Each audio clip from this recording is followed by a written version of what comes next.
Selamat bertemu lagi dalam pembelajaran yang menyenangkan. Belajar itu menyenangkan. Pada pertemuan kali ini kita akan membahas tentang ikatan kovalen. Apa ya yang dimaksud ikatan kovalen? Berdasarkan percobaan yang kita lakukan kemarin, ketika dipanaskan gula pasir ternyata lebih cepat ataupun bisa meleleh. Sedangkan natrium klorida dalam pemanasan biasa di laboratorium kita ternyata tidak meleleh. Nah, mengapa demikian? Karena ikatan-ikatan di gula pasir ataupun sukrosa lebih lemah daripada ikatan di NaCl. Nah, ikatan di antar atom di gula pasir itulah yang disebut ikatan kovalen. Ikatan kovalen adalah ikatan yang terjadi ketika antar atom dalam molekul tersebut saling menyerahkan elektronnya, dan elektron hasil penyerahan itu, elektron hasil iuran itu digunakan bersama-sama. Lewis mengusulkan bahwa susunan gas mulia yang stabil itu bisa dicapai juga dengan cara pemakaian elektron bersama. Jadi tidak memberi satu elektron kemudian satu atom yang lain menangkap elektron seperti ikatan ion kemarin, bukan. Tetapi masing-masing unsur dalam senyawa tersebut saling beriuran elektron dan menggunakan elektron itu bersama-sama. Ikatan inilah yang disebut dengan ikatan kovalen. Ikatan kovalen ini bisa terbentuk dari masing-masing unsur menyerahkan elektronnya dan digunakan bersama. Ini dinamakan ikatan kovalen, dan pasangan elektron yang digunakan bersama disebut pasangan elektron ikatan atau PEI, atau bisa juga disebut pasangan elektron terikat.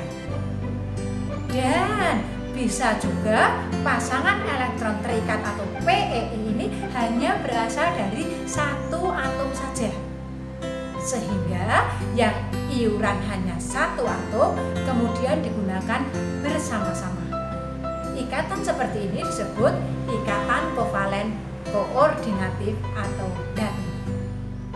Berdasarkan pasangan elektron yang digunakan bersama, ikatan kovalen bisa dibedakan menjadi ikatan kovalen tunggal dan ikatan kovalen rangkap.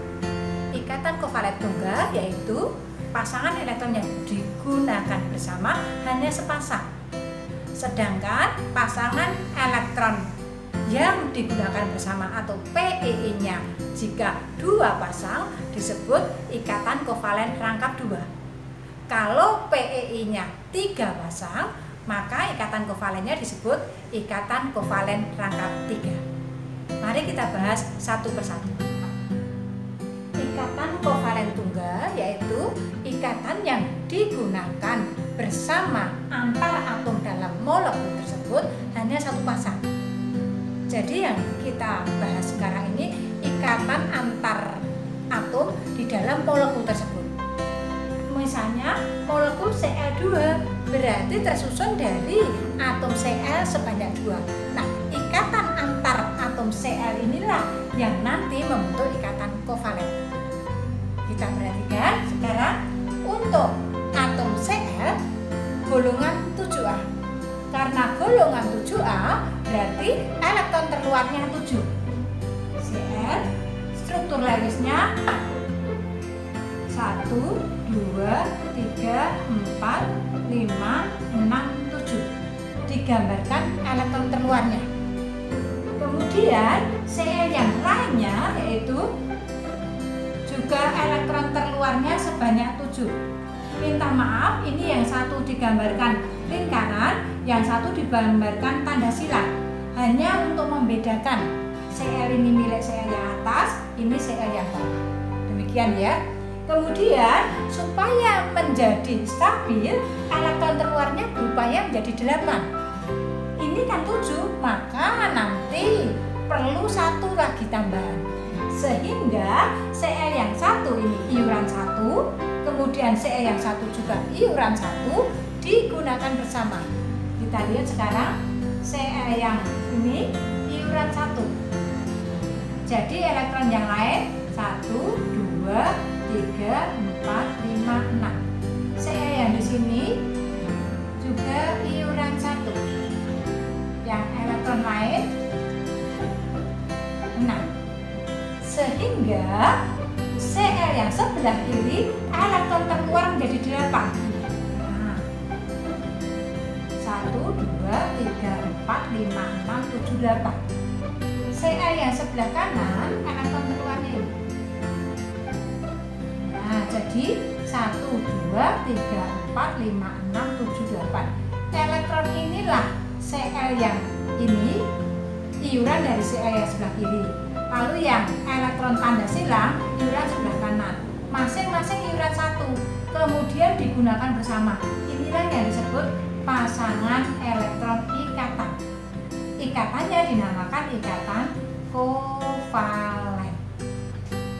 Ini dari gambaran struktur Lewis. Kemudian yang digunakan itu sepasang.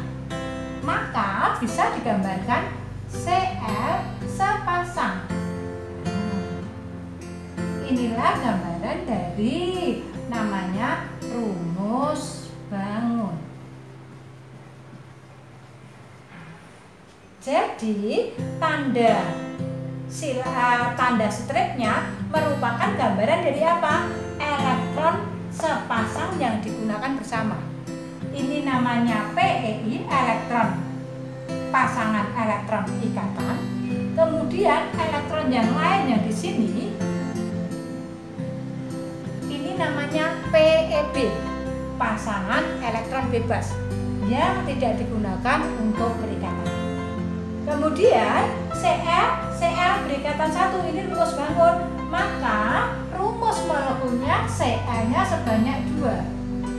Nah, ini Cl2, ini adalah rumus molekul. Demikian ya untuk ikatan kovalen tunggal yang digunakan sepasang saja. Contoh ikatan kovalen tunggal lainnya yaitu ikatan kovalen antar atom H dan atom Cl dalam senyawa HCl. Jadi yang kita pelajari ada molekul HCl. HCl berarti tersusun dari H dan Cl. Nah, bagaimana ikatan antar atom H dan Cl tersebut? Demikian ya, kita gambarkan. H ini lambang Lewisnya H elektron terluar 1.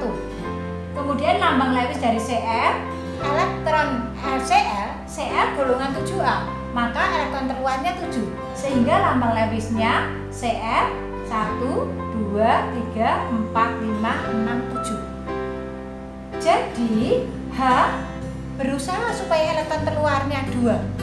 Kalau H memberikan elektronnya nggak mungkin, karena H hanya punya 1 elektron.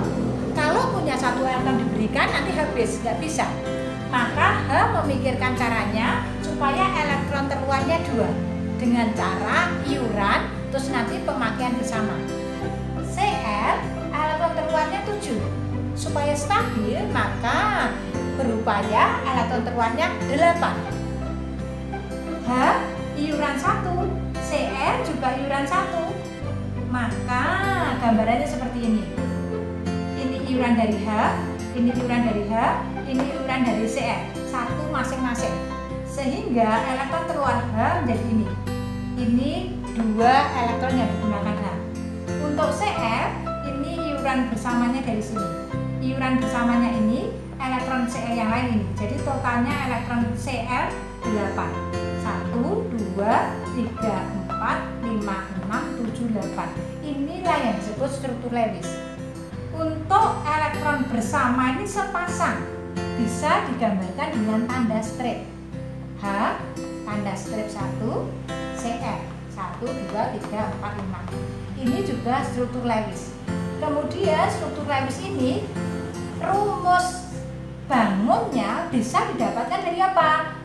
PEB, pasangan elektron bebas. Ini disebut pasangan elektron bebas. Tidak usah dituliskan. PEB-nya tidak usah dituliskan. Jadi yang dituliskan di rumus bangun hanya PEI-nya, pasangan elektron ikatan atau elektron yang digunakan untuk berikatan. H berikatan dengan Cl menggunakan sepasang elektron yang digunakan bersama. Inilah rumus bangun.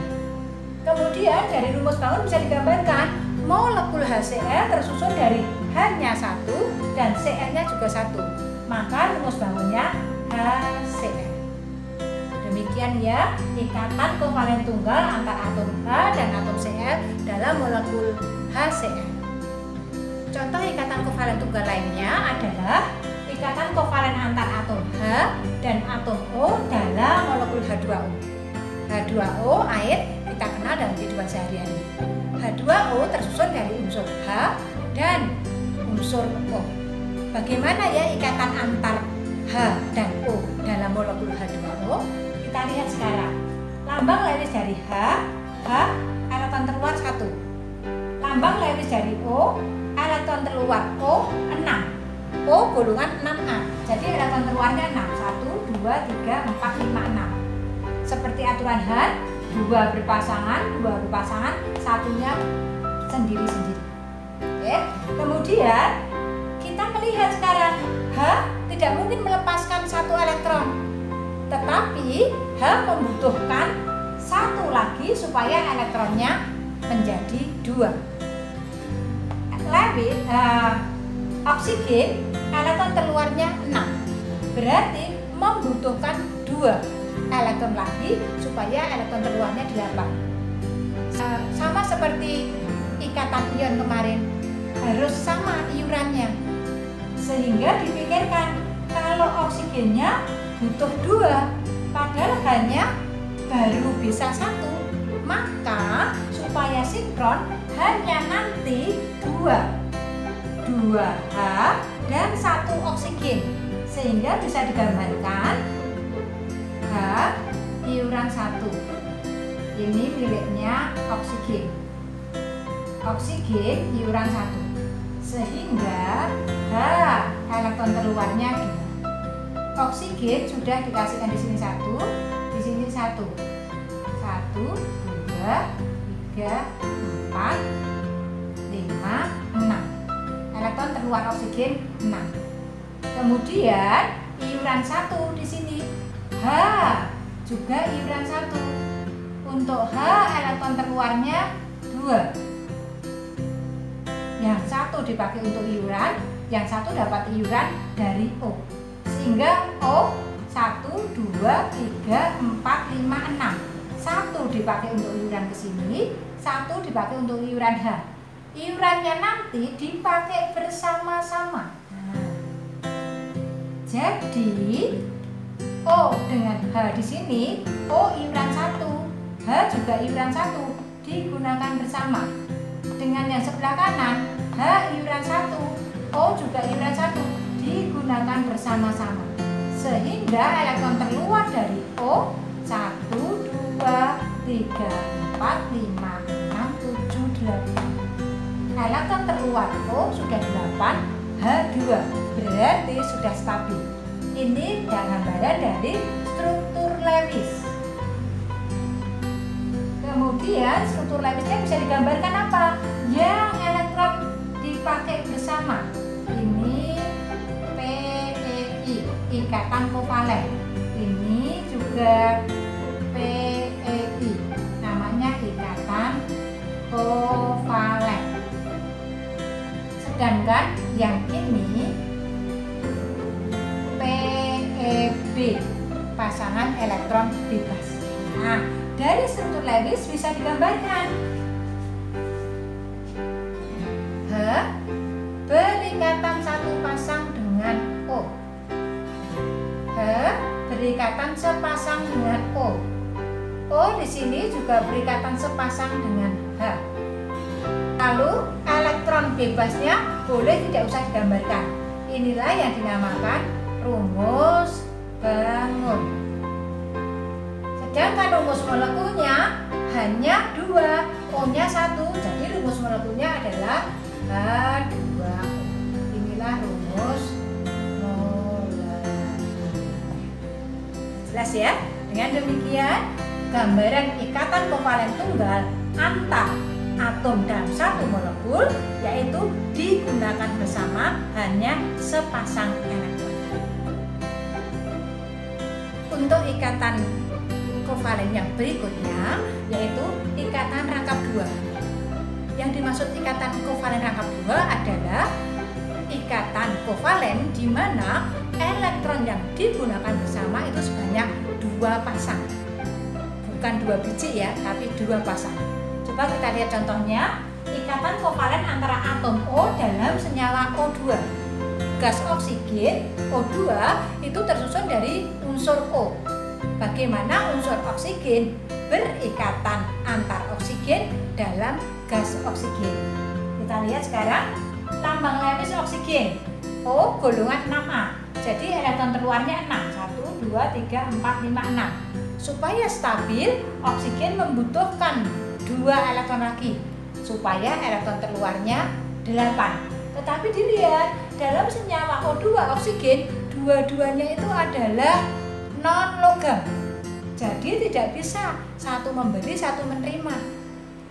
Karena non logam semua, maka solusinya bukan satu memberi satu menerima, tetapi saling iuran untuk digunakan bersama. Coba kita perhatikan lagi.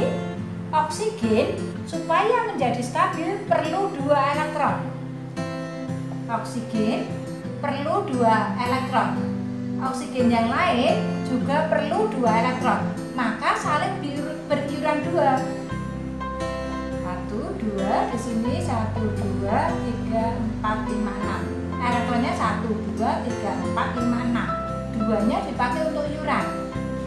Elektron di oksigen yang sebelah kanan kita gambarkan lingkaran 1, 2, 3, 4, 5, 6. Yang sebelah kiri iuran 2, maka yang sebelah kanan juga harus iuran 2. Iurannya sama-sama.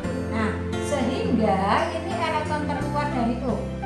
Yang sebelah kiri 1, 2, 3, 4, 5, 6, 7, 8. Lalu yang sebelah kanan ini. Elektron terluar O yang sebelah kanan 1, 2, 3, 4, 5, 6, 7, 8. Ini iuran 2 ini juga iuran 2. Jadi ada 4 biji atau 2 pasang. Inilah yang disebut PEI, pasangan elektron ikatan. Ikatannya ikatan kovalen. Digambarkan oksigen menggunakan bersama 2 pasang. Jadi ada 2 tanda oksigen. Untuk PEB-nya boleh tidak usah dituliskan. Inilah yang disebut struktur Lewis. Sedangkan yang ini disebut rumus bangun. Maka rumus molekulnya bagaimana? Lihat, dalam senyawa O2 oksigen tersusun dari O sebanyak 2, maka rumus molekulnya adalah O2. Inilah yang disebut rumus molekul. Demikian ya gambaran sederhana dari ikatan rangkap 2. Atau bisa juga disebut ikatan tidak jenuh. Karena nanti bisa menjadi ikatan tunggal. Nah, kalau ikatan tunggal disebut ikatan kovalen jenuh. Contoh ikatan kovalen rangkap 2 berikutnya yaitu ikatan kovalen antar atom O dan atom C dalam senyawa CO2. Gas karbon dioksida yang setiap saat kita hembuskan, kalau kita bernafas, kita buang, itu tersusun dari unsur C dan unsur O. Bagaimana ya ikatannya? Nah, kita tahu kalau C itu non logam, O juga non logam, maka tidak bisa satu memberi satu menerima. Solusinya yaitu nanti masing-masing iuran bersama dan digunakan bersama pula.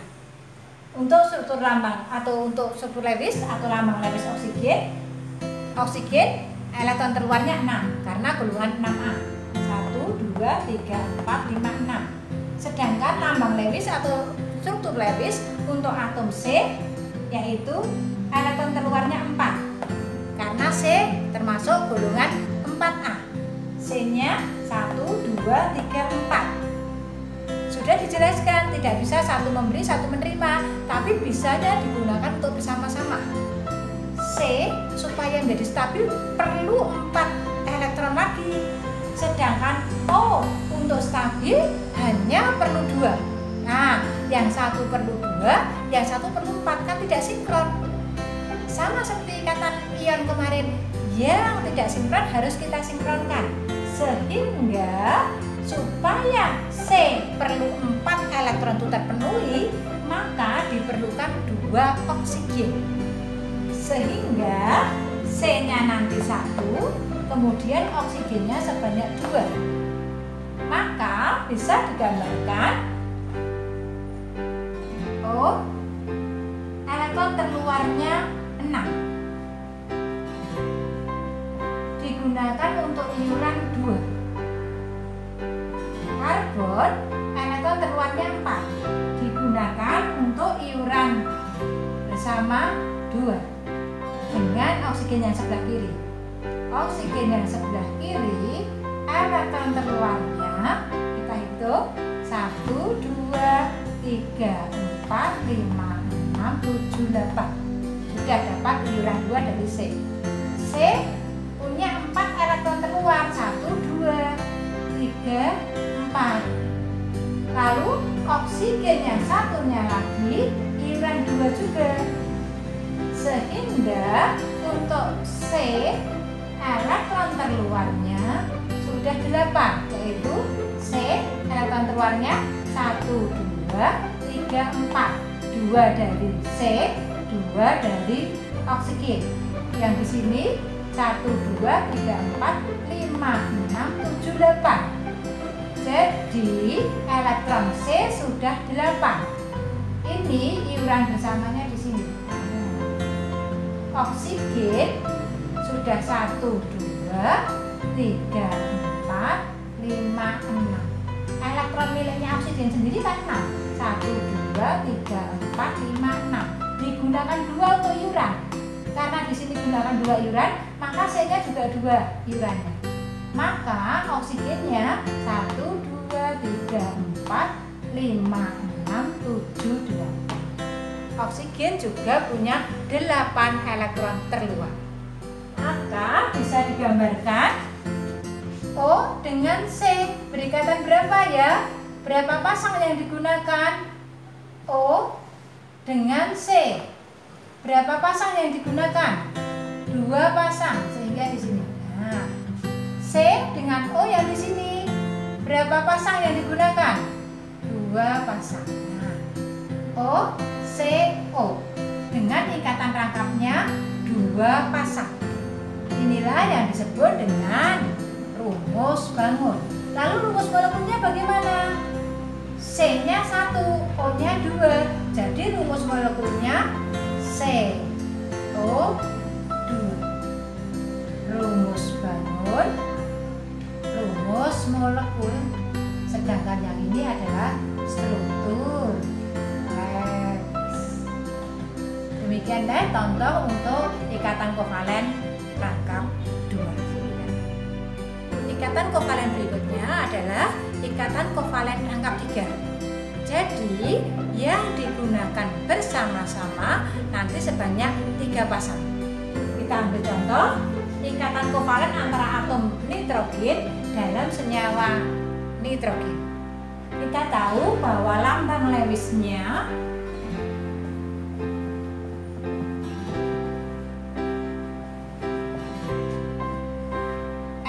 golongan 5A. Jadi elektron terluarnya 5. 1, 2, 3, 4, 5. Untuk menjadi stabil membutuhkan 3. N2 sama-sama N yaitu non logam. Jadi tidak bisa satu memberi satu menerima, bisanya menggunakan bersama-sama. Perlu 3 sehingga kita bisa menggambarkan N elektron terluarnya 5. 3 digunakan untuk iuran bersama.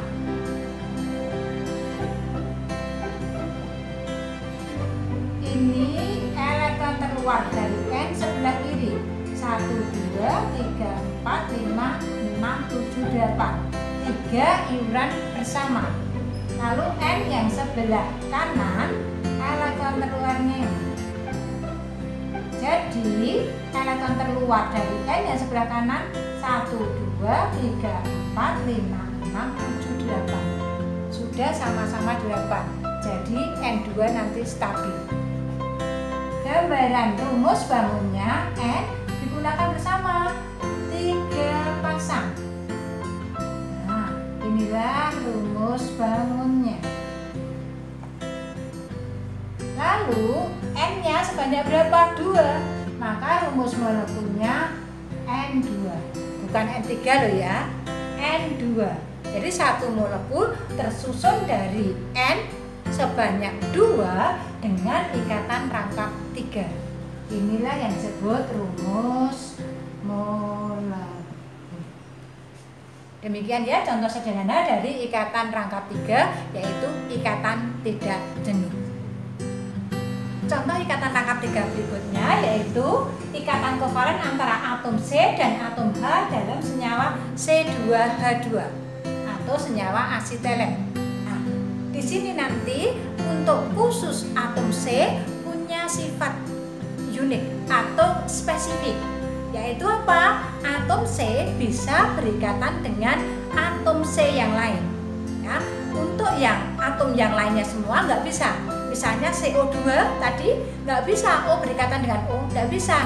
Tapi C dengan O, C dengan O itu CO2. Nah, untuk senyawa C2H2 nanti C-nya bisa berikatan dengan C yang lain. Kalau H otomatis harus berikatan dengan C, nggak bisa H berikatan dengan H. Demikian ya, kita bahas berikutnya. Untuk lambang Lewisnya C, elektron terluarnya 4. Lambang Lewisnya H, elektron terluar 1. Tadi sudah dikemukakan bahwa C bisa berikatan dengan dirinya sendiri. Ini H, elektron terluar 1. Karena elektron terluar 1, berarti iurannya hanya 1. Karena H hanya iuran 1, maka C juga hanya iuran 1. Nah, pada H kita tahu C tadi elektron terluarnya 4. Berarti di sini masih ada 3. 1, 2, 3. H-nya sudah stabil. Elektron terluarnya 2. C-nya di sini iuran 3. Karena C di sini iuran 3, maka C yang di sini juga harus iuran 3. 1, 2, 3. Maka C yang kiri elektron terluarnya 1 digunakan untuk iuran dengan H juga iuran 1, maka digunakan bersama sepasang. Untuk dengan C yang sebelah kanan, C sebelah kiri iuran 3, maka C sebelah kanan juga iuran 3. Sehingga C di sini elektron terluar C yang kiri 1, 2, 3, 4, 5, 6, 7, 8. Sudah 8. Lalu C yang sebelah kanan tadi 3. Padahal punya 4 elektron terluar, berarti digunakan untuk iuran dengan H1. H elektron terluar 1. Untuk H elektron terluar sudah H2. Iuran dari H1, iuran dari C1. Jadi H sudah stabil. Untuk C bagaimana? C yang sebelah kanan ini tadi 3 dipakai bersama. Jadi 6. Terus dengan H1 1 iuran, jadi 2 dipakai bersama. 2 yang dipakai bersama dengan H. Kemudian yang di sini 6 yang dipakai bersama dengan C yang sebelah kiri. Sehingga ini yang nanti dinamakan struktur Lewis. Kelihatan H elektron terluar sudah 2, C elektron terluar 8, C elektron terluar 8, H elektron terluar 2. Kita gambarkan untuk rumus bangunnya. H dengan C yang di sini ikatan kovalen tunggal atau jenuh. C dengan C menggunakan 3 ikatan kovalen atau ikatan rangkap 3, karena yang digunakan ikatan bersama 3 pasang. C dengan H yang di sini 1. Inilah yang dinamakan rumus bangun. H ikatan rangkap 1,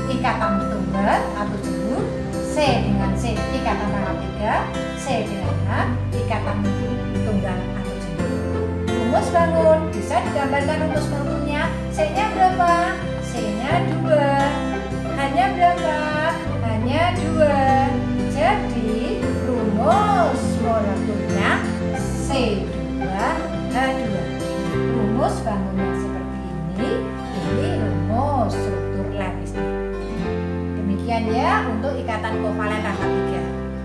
Dengan demikian ikatan kovalen sudah ikatan tunggal, rangkap 2, dan rangkap 3. Masing-masing harus iurannya sama dan digunakan bersama-sama. Ikatan kovalen berikutnya yaitu ikatan kovalen koordinat atau datif. Apa ya yang dimaksud dengan ikatan kovalen koordinat? Yaitu ikatan kovalen yang elektron yang digunakan bersama berasal dari satu unsur saja atau berasal dari satu atom saja. Kita lihat ya, misalnya ikatan kovalen koordinat atau datif antara NH3 dengan H positif. NH3 ini kita gambarkan, N elektron terluarnya 5. 1, 2, 3, 4, 5. H elektron terluarnya 1. H1. Nah, jadi kalau NH3 hanya iuran 1, N-nya juga iuran 1. Maka ini loh nanti yang H elektron terluarnya 2 stabil. Nah, ini juga elektron terluarnya 2. Nah, di sini juga elektron terluarnya 2. Sedangkan N bagaimana? N ini yang digunakan. Dengan demikian kita bisa hitung untuk N-nya 1, 2, 3, 4, 5, 6, 7, 8. N-nya juga sudah stabil. PEI ini loh yang namanya PEB, pasangan elektron bebas. Jadi karena punya PEB maka NH3 nanti mampu berikatan dengan elektron yang lain. Nah, kita lihat sekarang ada H positif 1, ion hidrogen. Ion hidrogen yang sudah kehilangan elektron. Berarti H tidak punya elektron. Karena tidak punya elektron, dia bisa bergabung ke sana, masuk ke NH3, sehingga senyawanya nanti menjadi N. Sudah kita gambarkan H, kemudian H. Di sini ikatan PEB-nya, pasangan elektron bebas yang dimiliki NH3, dimasuki sama H. Berarti hanya tidak ikut iuran, yang iuran hanya NH3, maka nanti senyawanya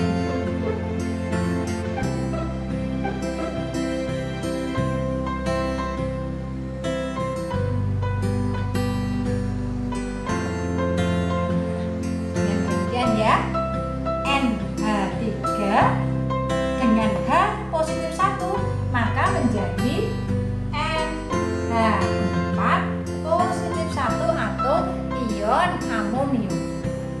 Jadi yang dimaksud dengan ikatan kovalen koordinat itu ini.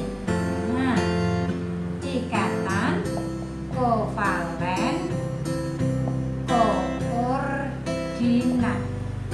Karena elektron bersamanya tadi hanya berasal dari NH3, hanya tidak iuran. Kalau yang ini kovalen biasa, ikatan kovalen.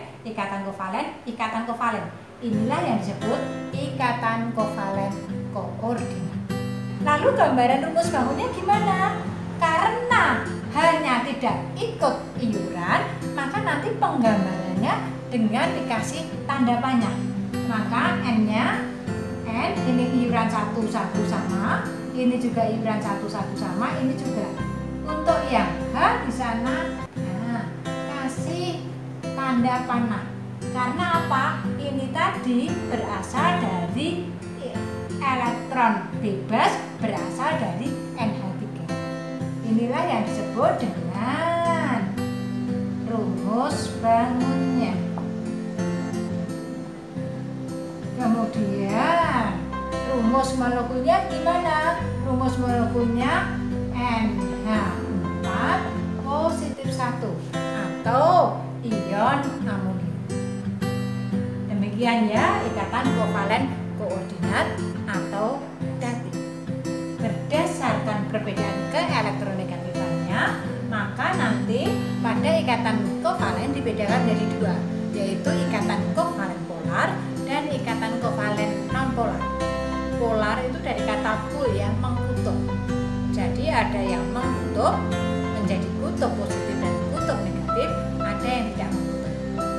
Untuk ikatan kovalen non-polar, pasangan elektron ikatannya PiI-nya tersebar merata sehingga tidak terjadi pergeseran kerapatan elektron.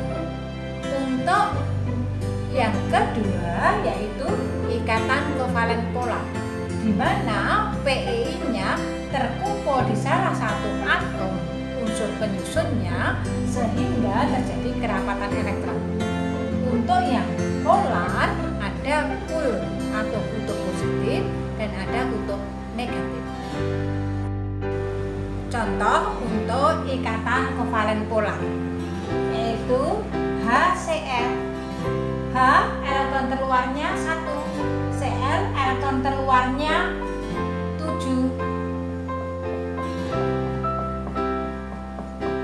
Sehingga elektron yang dipakai bersama lebih tertarik ke arah Cl, sehingga tidak merata PiI-nya. PiI-nya cenderung lebih ke arah Cl karena sifat keelektronegatifan Cl yang saat ini, sehingga seakan-akan elektronnya lebih banyak ke Cl, maka mengkutub lebih dekat pasangan elektron bersamanya PiI-nya, sehingga Cl-nya kutub negatif hanya menjadi kutub positif. Inilah yang disebut ikatan kovalen polar yaitu HCl, karena PiI-nya cenderung ke salah satu unsur penyusunnya, nanti cenderung ke arah Cl. Contoh berikutnya H2O. HOH hanya elektron yang dipakai bersama cenderung lebih dekat ke oksigennya, sehingga oksigennya seakan-akan ketambahan elektron kutub negatif, sedangkan H seakan-akan kehilangan elektronnya, maka menjadi kutub positif. H2O hanya kutub positif, O-nya kutub negatif. Inilah yang disebut dengan ikatan kovalen polar. Contoh ikatan kovalen nonpolar, misalnya Cl2, oksigen, Be2, N2, dan lainnya. Kita lihat untuk struktur Lewisnya Cl, nanti ikatan bersamanya tidak ke arah Cl yang kiri atau Cl yang kanan, jadi tetap di tengah-tengahnya, merata, sehingga tidak mengkutub positif ataupun tidak mengkutub negatif. Oksigen O2 juga ikatan yang dipakai bersama PiI-nya ada di antara O yang sebelah kiri dan sebelah kanan, merata, tidak cenderung ke kiri atau ke kanan, sehingga tidak membentuk kutub positif atau kutub negatif, maka dinamakan non-polar.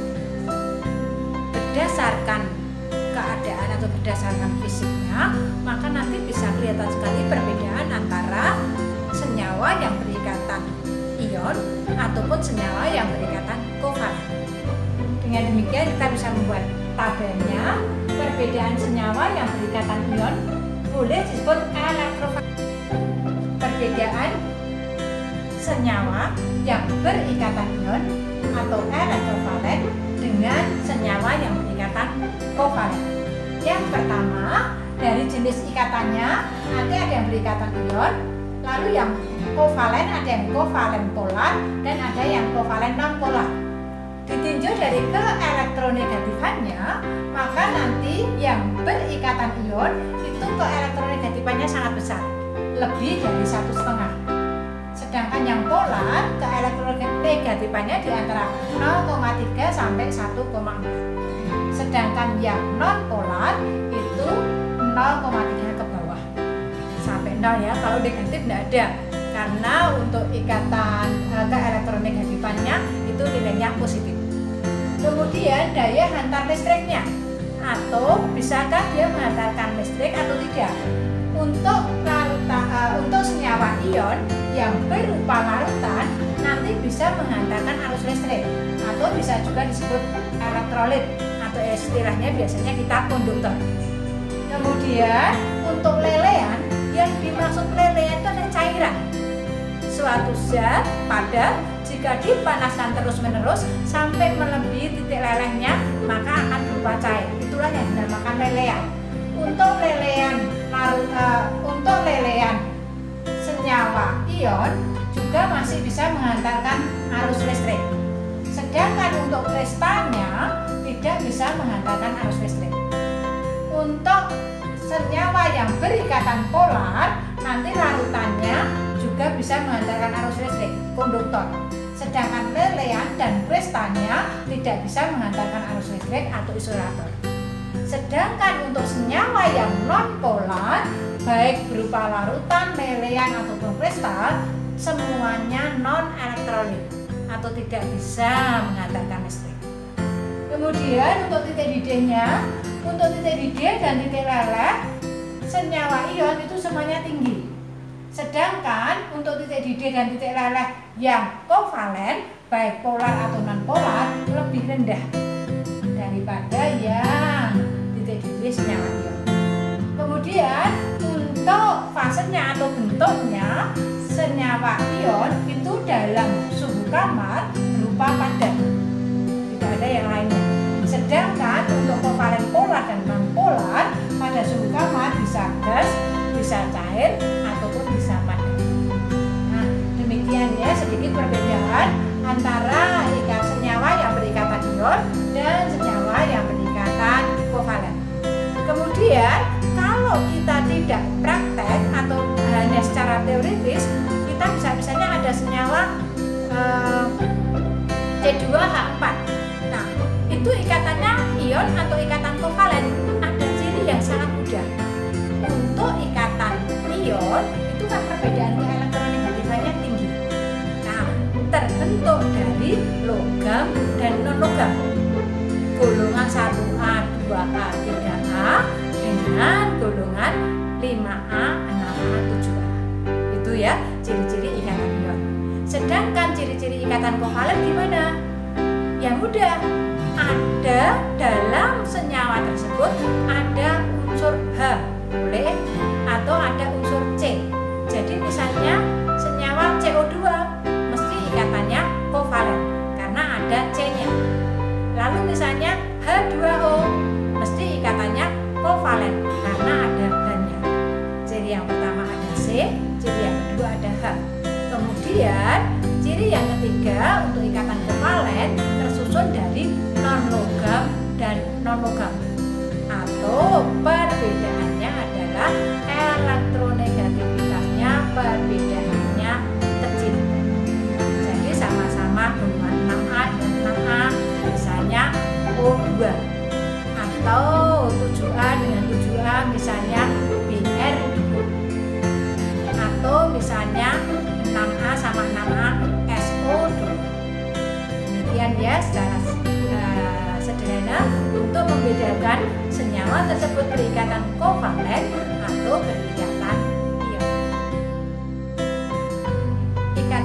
Ikatan antar atom dan suatu molekul yang lainnya adalah ikatan logam. Ikatan logam itu ikatan yang terjadi antara ion positif logam dengan elektron-elektron yang bergerak bebas di dalam logam tersebut. Ya, karena apa? Karena logam itu misalnya natrium Na, elektron terluarnya 1. Jadi berkecenderungan untuk melepaskan elektron. Nah, sehingga di dalam unsur Na atau unsur natrium tersebut ada kecenderungan untuk elektronnya bergerak terus-menerus. Jadi tidak diam, bergerak terus-menerus untuk seakan-akan mengelilingi intinya. Sehingga unsur-unsur Na untuk lepas itu sangat sulit. Nah, inilah yang dimaksud dengan ikatan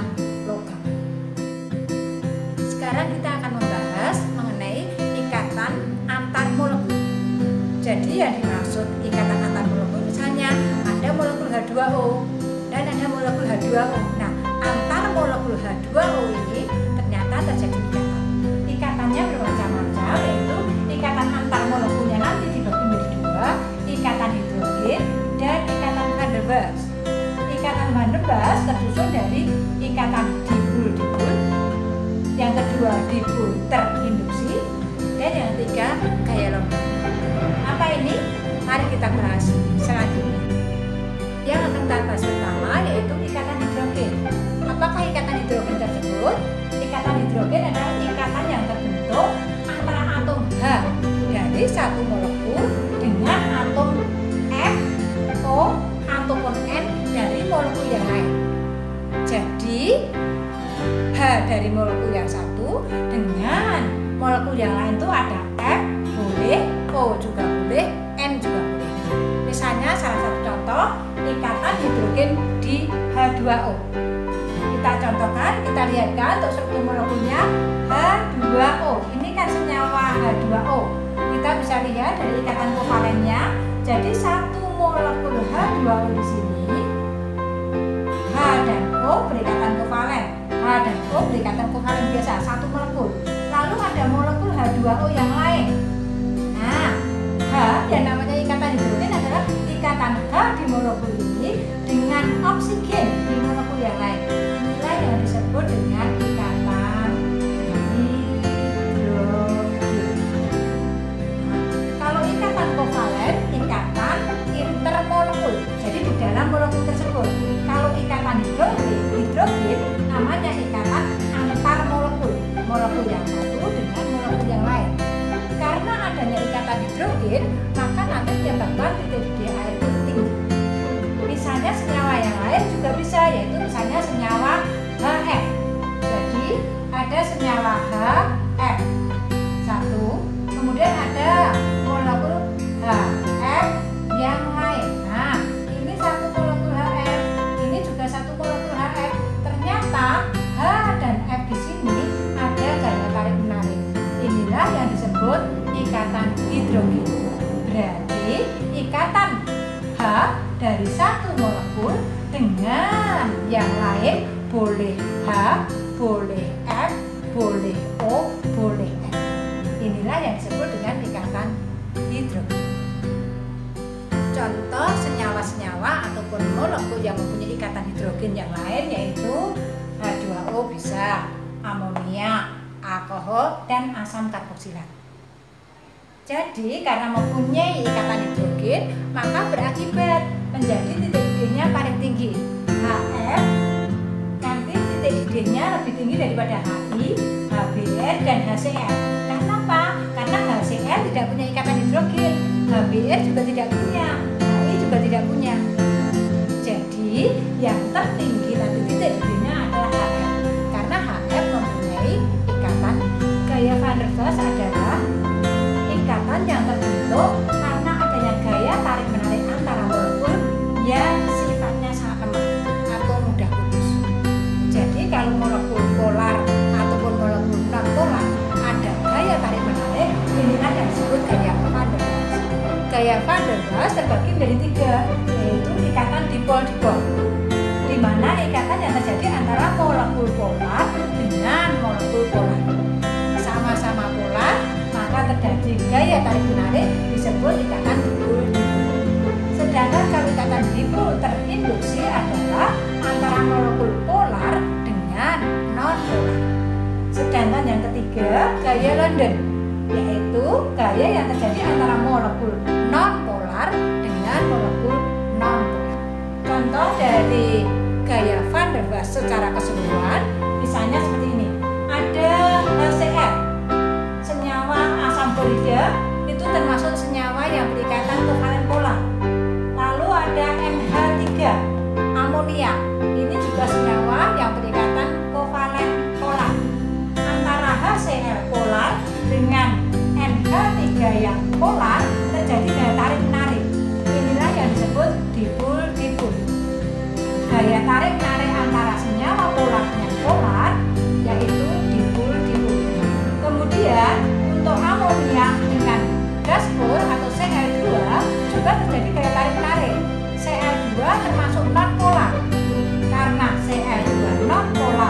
sedangkan NH3 polar gaya tarik menariknya disebut dipol sesaat atau dipol terinduksi. Kemudian untuk Ca2 nonpolar dan CH4 juga nonpolar. Molekul CH4 dan molekul Ca2 saling tarik menarik, gaya tarik menariknya disebut gaya London. Jadi dalam suatu molekul selain intramolekul, gaya tarik menarik antar unsur-unsur dalam molekul tersebut juga terjadi gaya tarik menarik antara molekul. Jadi antar molekul yang satu dengan molekul yang lain juga terjadi tarik menarik. Maka ada gaya tarik menarik intermolekul dan ada gaya tarik menarik antar. Ada senyawa-senyawa tertentu ternyata yang tidak memenuhi aturan oktet. Yang pertama yaitu yang kurang dari oktet, berarti elektron terluarnya kurang dari 8. Ya, senyawa yang memiliki atom pusat dengan nomor atomnya kurang dari 5. Misalnya BeCl2, BCl3, dan AlBn3. Berarti ini bukan perikatan ion ya, perikatan kovalen. Kemudian yang B, senyawa dengan jumlah elektron valensi ganjil NO2. Itu juga tidak memenuhi aturan oktet. Kemudian yang lebih dari oktet, misalnya